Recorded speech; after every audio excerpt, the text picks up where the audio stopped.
Hello साथियों, नमस्कार। आपके अपने YouTube channel RKM take info पर आप सभी साथियों का तहे दिल से हार्दिक स्वागत है। साथियों, राजस्थान कर्मचारी चयन बोर्ड द्वारा आयोजित सूचना सहायक भर्ती परीक्षा का रिजल्ट जारी करने के बाद सूचना सहायक भर्ती परीक्षा के अभ्यर्थियों को टाइपिंग टेस्ट और टाइपिंग के संबंध में जो गाइडलाइन थी उसका बेसब्री से इंतजार था। दोस्तों, राजस्थान कर्मचारी चयन बोर्ड द्वारा आज सूचना सहायक भर्ती परीक्षा की टाइपिंग टेस्ट की डेट और गाइडलाइन जारी की जा चुकी है। जब इससे पहले दोस्तों, राजस्थान कर्मचारी चयन बोर्ड द्वारा रिजल्ट जारी करने से पहले ही सूचना सहायक भर्ती परीक्षा की टाइपिंग डेट घोषित कर दी थी। वह टाइपिंग डेट 21 से 23 और 27 से 29 अगस्त तक आयोजित करवाने का फैसला लिया गया था। लेकिन दोस्तों, अब ऑफिशियल नोटिफिकेशन जारी करके राजस्थान कर्मचारी चयन बोर्ड द्वारा इसकी टाइपिंग टेस्ट की डेट 27, 28 और 29 अगस्त 2024 को आयोजित करवाई जाएगी। टाइपिंग टेस्ट की क्या गाइडलाइन रहेगी, इसमें दोस्तों किन किन बातों का आपको ध्यान रखना है, ये सब दोस्तों इस गाइडलाइन में दिया गया है, जो आपको एक एक पॉइंट के बारे में दोस्तों समझाया जाएगा और आपके सभी सटीक सवालों के जवाब भी इस वीडियो में मिलने वाले हैं। इसलिए आप अंत तक हमारे साथ बने रहे। दोस्तों, राजस्थान कर्मचारी चयन बोर्ड द्वारा सूचना सहायक भर्ती परीक्षा की टाइपिंग गाइडलाइन इस प्रकार है। साथियों, राजस्थान कर्मचारी चयन बोर्ड द्वारा सूचना सहायक भर्ती इन्फॉर्मेटिक असिस्टेंट सीधी भर्ती परीक्षा 2023 के द्वितीय भाग यानी एग्जाम के बाद द्वितीय भाग टंकण गति परीक्षा एंड टाइपिंग टेस्ट के लिए विस्तृत गाइडलाइन जारी कर दी गई है। साथियों, वो इस प्रकार है। बोर्ड द्वारा सूचना सहायक भर्ती परीक्षा 2023 के विज्ञापन संख्या 01/2023 क्रम संख्या 1307 दिनांक 16/1/2023 को विज्ञप्ति जारी की गई थी और इसकी परीक्षा 21/1/2024 को आयोजित करवाई गई थी। इसके रिजल्ट के बाद दोस्तों इसकी सीधी भर्ती परीक्षा का परिणाम जारी कर दिया है। अब दोस्तों इसकी सीधी भर्ती परीक्षा के द्वितीय भाग कंप्यूटर आधारित टंकण गति परीक्षा का आयोजन दिनांक 27, 28 और 29 अगस्त 2024 को आयोजित करवाया जाएगा। अभ्यर्थियों के लिए विशेष दिशा निर्देश इस प्रकार है।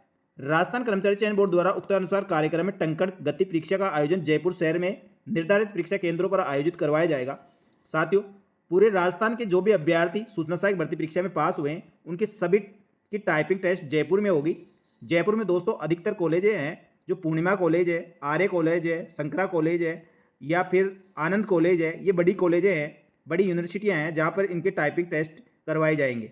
जहां तक है दोस्तों, इन्हीं कॉलेज व यूनिवर्सिटी में करवाए जाएंगे, क्योंकि 2018, 2013 और 2011 में भी यही करवाया गया था। सबसे पहले आपका फर्स्ट का सवाल का जवाब यही है, आपका जयपुर शहर में आयोजित करवाई जाएगी और जो मैंने कॉलेजें बताई है लगभग उन्हीं में आपके टाइपिंग टेस्ट होने की संभावना रहेगी। नंबर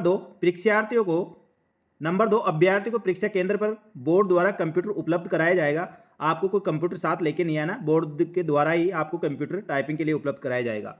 और किसी भी अभ्यर्थी को परीक्षा केंद्र में स्वयं का कीबोर्ड लाना वर्जित है। इस बात का ध्यान रखना, अपना कीबोर्ड नहीं चलेगा। जो भी आपको वहां पे उपलब्ध कराया जाएगा उसी कीबोर्ड पे आपको टाइपिंग करनी होगी। नंबर 4, अभ्यर्थी को परीक्षा केंद्र पर अपना प्रोविजनल ई प्रवेश पत्र, मूल फोटो युक्त पहचान पत्र यथा जैसे आधार कार्ड। सबसे पहले आपको आधार कार्ड, ओरिजिनल आधार कार्ड लेके जाना है। यदि आपके पास आधार कार्ड नहीं है तो विशेष परिस्थितियों में आपके पास PAN card, passport, driving licence, मतदाता पहचान पत्र, इनमें से कोई एक प्रमाण पत्र होना जरूरी है जिसमें आपकी फोटो लगी हुई हो, उससे आपको पहचान की जा सके। पहचान प्रमाण पत्र की छाया प्रति मान्य नहीं होगी, आपको ओरिजिनली लेके जाना है। इसके साथ दोस्तों पासपोर्ट साइज की नवीनतम और रंगीन फोटो आपके पास होनी चाहिए और पारदर्शी नीली स्याही का बाल पेन आप यहाँ पर लेकर जा सकते हैं। इसके अलावा और कोई सामग्री आप परीक्षा केंद्र में नहीं लेके जाएंगे। नंबर 5, अभ्यर्थी अपना प्रोविजनल ई प्रवेश पत्र बोर्ड की वेबसाइट www.rsmssb.rajasthan.gov.in से डाउनलोड कर सकेंगे। इसके लिए विस्तृत रूप से सूचना आपको यथाशीघ्र ही उपलब्ध कराया जाएगा, यानी जब टाइपिंग टेस्ट होगी उससे 7 से 8 दिन पहले आपको इसका प्रवेश पत्र, जो ई प्रवेश पत्र होगा, वो डाउनलोड करने के लिए नोटिफिकेशन जारी कर दिया जाएगा। नंबर 6, इस परीक्षा के संबंध में अभ्यर्थियों के लिए सूचनार्थ विशेष दिशा निर्देश दिए गए हैं जो संलग्न है और मॉक टेस्ट ट्रायल बोर्ड की वेबसाइट पर यथा पृथक से उपलब्ध कराए जाएंगे। अभ्यर्थी इसका अध्ययन आवश्यक रूप से कर ले। तो दोस्तों, मैंने बताया कि आपको मोस्ट के लिए आपको एक ट्रायल वर्जन दिया जाएगा जिससे आप अपनी सभी डाउट को क्लियर कर सके और उस पर प्रैक्टिस कर सके, जैसे 2018 में उपलब्ध कराया था। तो इसके लिए राजस्थान कर्मचारी चयन बोर्ड द्वारा एक लिंक जारी कर देगा और आपको ट्रायल टेस्ट के लिए एक डेमो सॉफ्टवेयर उपलब्ध कराया जाएगा जिस पर आप प्रैक्टिस कर सकेंगे। परीक्षा केंद्र पर नकल की रोकथाम के लिए बहुत ही प्रभावी उपाय किए गए हैं। परीक्षा में नकल कराने के नाम पर ठगी करने वाले गिरोह को किसी भी साझे या बहकावे में न आए और परीक्षा केंद्र के विभिन्न सोशल मीडिया, साथ ही परीक्षा के संबंध में विभिन्न सोशल मीडिया पर किए जा रहे प्रचार पर विचार न करें। इसके लिए दोस्तों राजस्थान कर्मचारी चयन बोर्ड ने जो परीक्षा के संबंध में चेतावनी दी गई, परीक्षा संचालन में किसी भी प्रकार के अनुचित साधनों का प्रयोग व अनियमित गतिविधियों का अधिनियम धारा 2H के अंतर्गत यथा परिभाषित सम्मिलित पाई जाती है, उसके विरुद्ध राजस्थान सार्वजनिक परीक्षा भर्ती अनुचित साधनों की रोकथाम अधिनियम के अंतर्गत आपको 10 लाख रुपए से लेकर 10 करोड़ रुपए की आर्थिक दंड व 10 वर्ष की अधिकतम सजा दी जा सकती है। इसलिए आप किसी भी प्रकार के इसके बहकावे या ऐसे व्यक्तियों के चक्कर में ना आए कि आपको टाइपिंग टेस्ट पास करा देंगे या इस परीक्षा में पास करवाकर आपको नौकरी लगवा देंगे, ऐसे किसी भी व्यक्तियों के झांसे में नहीं आए। दोस्तों, इसका विशेष रूप से ध्यान रखें और राजस्थान कर्मचारी चयन के आगे के सभी चरणों के लिए आप राजस्थान कर्मचारी चयन बोर्ड की वेबसाइट का नियमित रूप से अवलोकन करते रहे। तो ये वीडियो बहुत लंबा होगा, लेकिन दोस्तों आपको एक एक चीज़ों की जानकारी मिलेगी। जो अभ्यर्थी अभी तक भी हमारे यूट्यूब चैनल को सब्सक्राइब नहीं करें, साथियों आगे राजस्थान कर्मचारी चयन बोर्ड द्वारा जारी विशेष दिशा निर्देशों के बारे में बात करेंगे जो टाइपिंग के लिए आवश्यक है। लेकिन दोस्तों, जो अभ्यर्थी अभी तक भी हमारे यूट्यूब चैनल को सब्सक्राइब नहीं करे, वह पहले सब्सक्राइब कर ले और बेल आइकन प्रेस करके रखें, जिससे नई वीडियो की नोटिफिकेशन और राजस्थान कर्मचारी चयन बोर्ड द्वारा जो भी सूचना सहायक भर्ती परीक्षा के संबंध में अपडेट होगी आपको तुरंत प्रभाव से मिल सके। साथियों राजस्थान कर्मचारी चयन बोर्ड द्वारा सूचना सहायक भर्ती परीक्षा 2023 के द्वितीय भाग टंकण गति परीक्षा के संबंध में विशेष दिशा निर्देश इस प्रकार है। साथियों, सबसे पहले आपको नंबर 1 अभ्यर्थी परीक्षा शुरू होने के 1 घंटे 30 मिनट पूर्व परीक्षा केंद्र पर उपस्थित होना है। जो भी आपको टाइम दिया जाएगा उसके 1.5 घंटे पहले आपको परीक्षा केंद्र पर पहुंचना है। नंबर 2 टंकण गति परीक्षा के संबंध में दिशा निर्देश प्रायोगिक टेस्ट विभाग की वेबसाइट पर उपलब्ध करवाया जाएगा। आशा है कि आप टंकण गति हेतु विशेष दिशा निर्देशों के प्रयोग टेस्ट देख लिया होगा। यानी आपको मैंने बताया कि आपको एक डेमो सॉफ्टवेयर उपलब्ध कराया जाएगा जिस पर आप प्रैक्टिस कर सकते हैं। दिशा निर्देशों की पालना करते हुए आप उस टेस्ट पर प्रैक्टिस कर सकते हैं। साथियों, नंबर 3 परीक्षा केंद्र के मुख्य द्वार पर आपका प्रवेश पत्र जांचा जाएगा। आपकी गहनता से जांच की जाएगी। जांच के दौरान अवांछनीय वस्तु पाए जाने पर परीक्षा केंद्र में प्रवेश नहीं दिया जाएगा। नंबर 4 प्रवेश पत्र की जांच के पश्चात आपको परीक्षा हॉल में भेजा जाएगा। परीक्षा हॉल में आपकी बायोमेट्रिक तस्वीर कैप्चर होगी। नंबर 5 बायोमेट्रिक और तस्वीर कैप्चर होने के बाद आप किसी भी कारण से परीक्षा केंद्र के बाहर नहीं जाने की अनुमति दी जाएगी, यानी आप उसके बाद परीक्षा केंद्र के बाहर नहीं जा सकते। नंबर 6 परीक्षा हॉल में प्रेक्षक आपकी उपस्थिति आपके हस्ताक्षर कराने परीक्षा हॉल में प्रेक्षक अपनी उपस्थिति आपके हस्ताक्षर करा के अंकित करेगा। नंबर 7 अभ्यर्थी परीक्षा हॉल में अपनी जगह पर बैठने पर परीक्षा प्रारंभ होने से पूर्व कृपया सुनिश्चित कर ले कि कंप्यूटर सही ढंग से कार्य कर रहा है या नहीं, कीबोर्ड माउस की पूर्ण रूप से सही कार्य कर रहा है या नहीं। परीक्षा शुरू होने के बाद उपरोक्त के बारे में अभिजागर यानी इन्विजिलेटर को आप सूचित नहीं करने की दिशा में इसके लिए आप संपूर्ण जिम्मेदारी अभ्यर्थी की होगी। तो दोस्तों, इसका विशेष रूप से ध्यान रखें। जैसे आप अपने सीट अलॉट हो उस पर बैठे तो सबसे पहले अपने सिस्टम को चेक कर ले, अपने कीबोर्ड को चेक कर ले, कंप्यूटर को चेक कर ले, माउस को चेक कर ले और अपने कुर्सी टेबल उसको चेक कर ले और साथ ही उसमें इंटरनेट प्रॉपर रूप से चल रहा है कि नहीं, ये सब चीज़ें आप चेक कर ले। यदि आप में इसमें किसी भी प्रकार की थोड़ी सी भी कमी लगती है तो आप तुरंत वहाँ जो भी इन्विजिलेटर उपस्थित होगा उसको तुरंत प्रभाव से अवगत कराए और अपने सिस्टम को सही करवाए। नहीं तो नहीं करवाने पर आगे की जिम्मेदारी स्वयं अभ्यर्थी की रहेगी। नंबर 8 स्क्रीन पर दिए गए पेरिफेरल चेक बटन को क्लिक करके अभ्यर्थी अपना कीबोर्ड माउस चेक कर सकते हैं। साथियों, इसके एक लिंक दिया गया है, एक लिंक दिया जाएगा, उस पर क्लिक करके आप अपने माउस कीबोर्ड की स्थिति को चेक कर सकते हैं सही तरीके से कार्य कर रहे हैं या नहीं। नंबर 9 परीक्षा शुरू होने पर जो स्क्रीन पर दिए गए सभी दिशा निर्देशों को आप ध्यानपूर्वक पढ़ ले और अपनी आवश्यक सूचनाएं जो भी उसमें प्रविष्टि करवाई जाए वो अच्छी तरह से देख के और सही भरे। यदि गलत भरते तो आप वहीं पे आप इसमें रिजेक्ट हो जाओगे, इसलिए इस चीज़ का विशेष रूप से ध्यान रखें। नंबर 10 टंकण गति परीक्षा हेतु विशेष रूप से बनाए गए सॉफ्टवेयर का उपयोग किया जाएगा। यानी दोस्तों ऑफलाइन नहीं है, ये ऑनलाइन टाइपिंग होगी। जैसे कई भर्तियों में होता है, उनको एक पेपर पकड़ा दिया जाता है और उसको टाइप करना होता है, ऐसा नहीं है। आपको ऑनलाइन टाइपिंग होगी, ऑनलाइन सॉफ्टवेयर के द्वारा टाइपिंग होगी। नंबर 11 यदि किसी कारण से सॉफ्टवेयर में समस्या आती है तो आप तुरंत इन्विजिलेटर को सूचित करें। नंबर 12 कंप्यूटर पर टंकण गति परीक्षा से पूर्व अथवा परीक्षा समय में परीक्षा सॉफ्टवेयर के अतिरिक्त किसी अन्य सॉफ्टवेयर को नहीं खोले, अन्यथा इसमें होने वाली समस्या के लिए आप स्वयं जिम्मेदार होंगे। यानी आप दोस्तों कंप्यूटर में किसी प्रकार का और कोई टाइपिंग करने का प्रयास नहीं करें, नहीं कोई उसमें दूसरा सॉफ्टवेयर खोलने का प्रयास करें। आप बस केवल जो दिशा निर्देश दिए गए हैं उनकी पालना करते हुए अपने टाइपिंग के लिए आगे बढ़े। नंबर 13 सूचना सहायक टाइपिंग गति की परीक्षा के अंतर्गत 2 भाग में आपकी परीक्षा होगी, जिसमें प्रथम भाग में हिंदी और दूसरे भाग में अंग्रेजी टाइपिंग होगी। दोनों 15-15 मिनट की होगी और दोनों में आपको अलग अलग 20 शब्द सही प्रति मिनट टाइप करना है। यानी पहले हिंदी की टाइपिंग होगी, उसमें सही आपको 20 शब्द प्रति मिनट टाइप करना है, फिर अंग्रेजी की टाइपिंग होगी, उसमें 20 शब्द प्रति मिनट टाइप करना होगा। इसमें दोस्तों 20 शब्द से अधिक प्रति मिनट आप टाइप करें, इससे कम यदि टाइप करते हैं तो आप परीक्षा से बाहर हो सकते हैं। ज़्यादा आप कितनी भी कर सकते हैं, लेकिन 20 शब्द प्रति मिनट से कम आपकी टाइपिंग नहीं होनी चाहिए। नंबर 14 परीक्षा में पास होने हेतु दोनों भाषाओं में अलग अलग निर्धारित न्यूनतम टंकण गति परीक्षा प्राप्त करना अनिवार्य है। नंबर 15 टंकण गति परीक्षा के 2 भागों में ली जाएगी, प्रत्येक भाग में 15-15 मिनट का समय दिया जाएगा।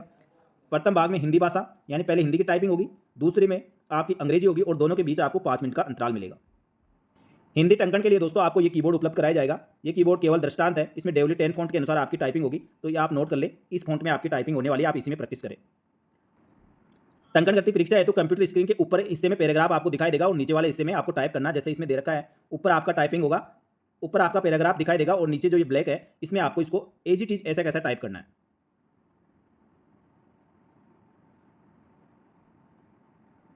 लेकिन दोस्तों आप टाइपिंग शुरू करें तो यहाँ जरूर चेक कर ले आपकी फोटो आ रही है, आपके रोल नंबर सही है और आपकी डिटेल पूरा विवरण सही दिख रहा है या नहीं दिख रहा।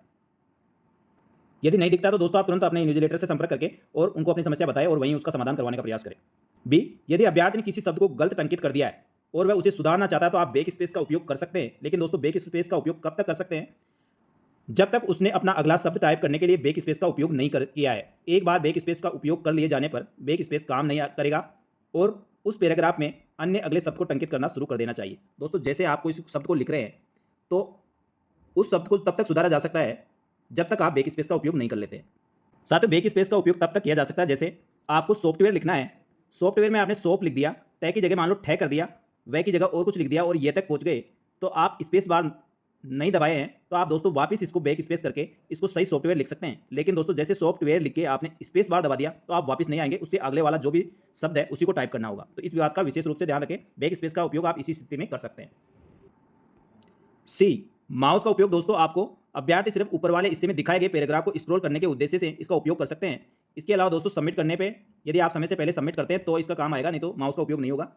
नंबर डी, अभ्यर्थी गति दक्षता परीक्षा की दौरान सॉफ्टवेयर निरीक्षण में अंकित रिकॉर्ड होते रहेंगे, इसलिए अभ्यर्थी पैराग्राफ में दर्शाए गए शब्दों को उसी क्रम में और उसी रूप में टंकित करे। ऐसा नहीं करने पर सॉफ्टवेयर गलत एरर अंकित कर देगा। तो इस बात का विशेष रूप से ध्यान रखें, कोई शब्द जैसा लिख रहा है वैसा का वैसा टाइप करना। यदि आपको लगता है ये शब्द ये गलत लिखा हुआ है मैं तो इसको सही लिखूंगा, ऐसा ना करें। जैसा उसमें लिखा रहेगा और जिस क्रम में है उसी क्रम में आप उसको टाइप करें, नहीं तो आपका गलत रिकॉर्ड हो जाएगा। ई, स्क्रीन पर ऊपर की तरफ घड़ी दिखाई देगी जो दर्शाएगी कि परीक्षा पूर्ण होने में अब कितना समय शेष बचा है, तो इसलिए टाइम की कोई दिक्कत नहीं है, ऊपर घड़ी चलती रहेगी, वो आपको टाइम बताती रहेगी। समय पूर्ण होने पर अपने आप सबमिट हो जाएगा, यानी जैसे समय पूरा होगा तो आपका जो भी टाइप किया हुआ मैटर है वो तुरंत सेव हो जाएगा, आपको सबमिट करने की आवश्यकता नहीं है। जी, हिंदी अंग्रेजी स्पीड का समय समाप्त होने के बाद कन्फर्मेशन स्क्रीन दिखाई जाएगी। कन्फर्मेशन स्क्रीन सिर्फ पुष्टि करने हेतु है। कन्फर्मेशन स्क्रीन में अभ्यर्थी द्वारा टंकित किए गए पैराग्राफ दिखाया जाएगा, इसमें अभ्यर्थी किसी प्रकार का सुधार नहीं कर सकेगा। यानी दोस्तों आपने जो टाइप कर लिया है वह आपको परीक्षा समाप्त होने के बाद दिखाई देगी, लेकिन उसमें किसी प्रकार का संशोधन नहीं किया जाएगा, केवल वेरीफाई आपसे करवाया जाएगा और वेरीफाई करने के लिए आपको 1 मिनट का समय प्रदान किया जाएगा। कन्फर्मेशन स्क्रीन में दिए गए पैराग्राफ की पुष्टि करने कन्फर्मेशन बटन को क्लिक करके अभ्यर्थी अपना पासवर्ड डालना रहेगा। कन्फर्मेशन स्क्रीन में दिए गए पैराग्राफ में कुछ भी समस्या है तो अभिजागर यानी इन्विजिलेटर को आप तुरंत सूचित करें, नहीं तो अभ्यर्थी की स्वयं की जिम्मेदारी रहेगी। एल, अभ्यर्थी द्वारा टंकित परीक्षा अवधि पूर्ण कर लेने पर एग्जाम कंप्लीट स्क्रीन पर आपको दिखाई देगा, आपकी कंप्यूटर स्क्रीन पर दिखाई दे देगा कि आपका एग्जाम कंप्लीट हो चुका है। एम, अभ्यर्थी को हिंदी टंकन परीक्षा पूर्ण करने पर 5 मिनट का अंतराल दिया जाएगा और इस अवधि में स्क्रीन पर घड़ी घटता हुआ समय दिखाएगी। इसके पश्चात यानी 5 मिनट के बाद आपके अंग्रेजी टाइपिंग स्टार्ट हो जाएगी। इस बात का विशेष रूप से ध्यान रखें, कहीं आपका टाइम चलता रहे और आप बिल्कुल ध्यान ही नहीं रखें, तो इस चीज़ का आप विशेष रूप से ध्यान रखें। जैसे 5 मिनट होती है तो आपका अंग्रेजी टाइपिंग का समय शुरू हो जाएगा। साथियों इसके अलावा मूल्यांकन हेतु यानी आपके टाइपिंग टेस्ट का मूल्यांकन कैसे होगा उसका विशेष दिशा निर्देश इस प्रकार है। नंबर 1, अभ्यर्थी द्वारा टंकित किए गए शब्द गति सॉफ्टवेयर द्वारा जांची जाएगी। दोस्तों आपने जो भी टाइप किया है सॉफ्टवेयर द्वारा ही जांचा जाएगा, इसमें ऑफलाइन किसी प्रकार की जांचने की या उसका चेक करने का प्रावधान नहीं है। नंबर 2, अभ्यर्थी को दर्शाए गए अनुसार क्रम में कंप्यूटर स्क्रीन के नीचे वाले हिस्से यानी आधे हिस्से में टंकित करना, जैसा वहां लिखा हुआ है वैसा का वैसा टाइप करना है। यदि कोई भी शुद्ध शब्द अशुद्ध रूप से 2 बार या 2 से अधिक बार टंकित कर दिया है तो वह त्रुटि मानी जाएगी। अतः आप शब्द को देखकर उसे टंकित करें। शब्द के यथाक्रम टंकित न करने पर आपके द्वारा टंकित शुद्ध शब्द भी त्रुटिपूर्ण माना जाएगा। यानी दोस्तों जिस क्रम में लिखा है और जैसा लिखा है वैसा वैसा आपको टाइप करना है। यदि किसी शब्द को 2 बार टाइप कर देंगे तो वह गलत माना जाएगा। यानी दोस्तों किसी शब्द को आप 2 बार टाइप करते हैं तो वह अशुद्ध यानी गलत माना जाएगा, और यदि उसकी क्रम संख्या में भी यानी जिस क्रम में वह नहीं लिखा और आप उसको आगे पीछे टाइप कर देते हैं तो भी वह अशुद्ध माना जाएगा और आपकी टाइपिंग त्रुटि मानी जाएगी। नंबर 3, टाइपिंग मॉड्यूल में दर्शाए गए शब्दों में परिवर्तन अथवा स्थान परिवर्तन गलती मानी जाएगी। यानी आप जिस क्रम में लिखा हो उसी में करना है। यदि आप आगे पीछे टाइपिंग कर देते हो, पहले वाले शब्द को आगे और आगे वाले को पीछे करते हो तो पूरा पैराग्राफ आपका गलत हो जाएगा। इसका विशेष रूप से ध्यान रखें। नंबर 4, अभ्यर्थी को शब्द को ध्यानपूर्वक देखकर समान शब्द टंकित करना है। यदि अभ्यर्थी उसे उसी रूप में टंकित नहीं करता है तो सॉफ्टवेयर उसे गलती माना जाएगा। यानी दोस्तों आपको बताया चाहे वो गलत हो या सही, आपको जैसा शब्द दिख रहा है वैसा का वैसा टाइप करना है, आपको अपना दिमाग नहीं लगाना है। नंबर 5, टंकन गति परीक्षा के मूल्यांकन में कोई अंकदेय नहीं है, केवल सही शब्दों की गणना की जाएगी। सही शब्दों की गणना न्यूनतम आयता निर्धारित औसत टंकन गति के अनुसार अभ्यर्थी को उत्तीर्ण अनुत्तीर्ण घोषित किया जाएगा। यानी आपका इसमें गलतियां या एक्यूरेसी ऐसा कुछ नहीं देखा जाएगा। सही शब्द और सही क्रम में आपके 20 शब्द प्रति मिनट के हिसाब से टाइप होने चाहिए। यदि 20 शब्द से प्रति मिनट से अधिक आपके सही शब्द टाइप होते हैं तो आपको इसमें सफल घोषित किया जाएगा, और यदि 20 शब्द प्रति मिनट से कम रह जाते हैं तो आपको अनुत्तीर्ण घोषित कर दिया जाएगा। नंबर 6, सही शब्द का अभिप्राय ऐसे शब्दों से है जो शब्द दिए गए शब्द के अनुरूप टंकित किया गया है तथा मूल्यांकन हेतु दिए गए मानकों के अनुरूप है। शब्द का अभिप्राय एक या एक से अधिक मात्राओं, अक्षरों, विराम चिन्हों के ऐसे समूह से हैं जिनके पहले और बाद में खाली जगह यानी व्हाइट स्पेस हो। यानी 2 शब्दों के बीच में स्पेस हो, जो व्हाइट स्पेस जैसे ये शब्द है, शब्दों के बीच में जैसे निर्धारित लिखा, निर्धारित के बाद में स्पेस आ गया, फिर औसत, फिर स्पेस टंकन, यानी ये एक शब्द है, ये एक शब्द है और ये भी एक शब्द है। इस प्रकार आपके शब्द टाइपिंग होने चाहिए। यदि आप मिक्स कर देते हो तो वह गलत हो जाएगा। यानी 2 शब्दों के बीच में एक व्हाइट स्पेस होगा, वह शब्द एक शब्द माना जाएगा। नंबर 7, हिंदी टंकन परीक्षा के दौरान मात्राओं को 1 से अधिक बार दबाने से शब्द त्रुटिपूर्ण माना जाएगा। यदि मात्राओं के 1 से अधिक बार दबने से शब्द सही रूप से दिखाई दे सकता है, किंतु टंकन के मूल्यांकन हेतु शब्द की त्रुटिपूर्ण माना जाएगा। यानी दोस्तों अपन जैसे के टाइप कर रहे हो तो सिंगल मात्रा है और उसके ऊपर आपने कई कर रहा है यानी 2 मात्रा लगा दी तो एक दब जाती है और अपन को दिखती नहीं है, तो ऐसा ना करें। तो इनका कहना यही है, यदि मात्राओं की कोई गलती होगी और आपको शब्द में जो टाइप कर रहा है उसमें तो पैराग्राफ में आपको सही दिख रहा है, लेकिन दोस्तों यदि वह डबल मात्राएँ हैं और उसके नीचे छुपी हुई है तो उस शब्द को गलत माना जाएगा। नंबर 8, हिंदी वर्णमाला के निम्न अक्षरों को छोड़कर समस्त अक्षर यदि आधा अक्षर खड़ी पाई जैसे के संयोजन से टंकित किए जाते हैं, ऐसे अक्षर संबंधित शब्दों को त्रुटिपूर्ण माना जाएगा। यानी दोस्तों जो ख, से, थे, बै, दे, ग, शैण है, ये शब्द है, ये 2 शब्दों से मिलकर बनते हैं जिसमें एक खड़ी पाई या आधा अक्षर होता है, इनसे मिलकर बनता है, तो ऐसे शब्दों को गलत नहीं माना जाएगा। लेकिन इन शब्दों के अतिरिक्त कोई ऐसे शब्द बनाए जाते हैं तो उनको गलत माना जाएगा।